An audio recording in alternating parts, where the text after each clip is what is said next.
Dalam video kali ini, saya akan membahas mengenai bagaimana organisasi di Indonesia dapat mendorong keberagaman di tempat kerja dan juga mencegah diskriminasi sambil tetap menjaga produktivitas serta keadilan dalam proses rekrutmen dan promosi.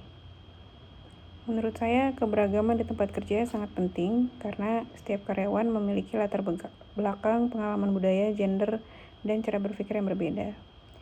Perbedaan itu justru dapat menjadi kekuatan bagi perusahaan karena mampu menghasilkan ide yang lebih kreatif dan inovatif. Namun, sayangnya di Indonesia masih terdapat berbagai bentuk diskriminasi di dunia kerja. Contohnya seperti pembatasan usia saat rekrutmen, kemudian juga perbedaan perlakuan terhadap perempuan, diskriminasi terhadap penyandang disabilitas, atau memilih kandidat berdasarkan suku dan relasi bukan dari kemampuan. Agar organisasi dapat menciptakan lingkungan kerja yang adil dan inklusif, ada beberapa cara yang dapat dilakukan. Yang pertama, perusahaan harus menerapkan proses rekrutmen yang objektif dan transparan.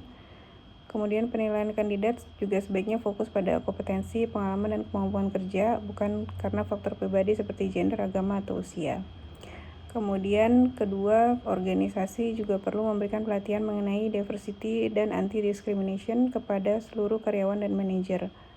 Pelatihan ini sangat penting agar setiap orang memahami cara menghargai perbedaan dan bekerja secara profesional dalam tim yang beragam. Kemudian yang ketiga, perusahaan juga harus menciptakan budaya kerja yang inklusif, di mana semua karyawan memiliki kesempatan yang sama untuk berkembang, menyampaikan pendapat, dan mendapatkan promosi berdasarkan kinerja. Lingkungan kerja yang nyaman akan meningkatkan motivasi dan loyalitas karyawan terhadap perusahaan. Selain itu, perusahaan juga perlu menyediakan sistem pelaporan yang aman apabila terjadi diskriminasi atau pelecehan di tempat kerja.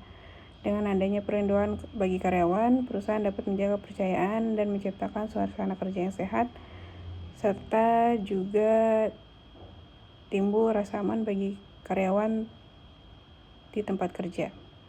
Sebagai contoh, perusahaan global seperti Google yang menjalankan program diversity dan inclusion karena mereka percaya bahwa keberagaman membantu meningkatkan inovasi dan kolaborasi. Kalau di Indonesia, contohnya seperti GoTo yang juga menerapkan budaya kerja inklusif dengan memberikan kesempatan kerja yang lebih luas dan mendukung keseimbangan kehidupan kerja karyawan.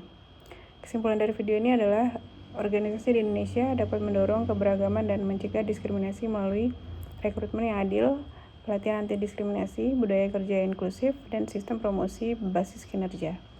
Dengan cara tersebut, perusahaan tidak hanya menciptakan lingkungan kerja yang lebih manusiawi, tapi juga meningkatkan produktivitas dan daya saing bisnis. Terima kasih.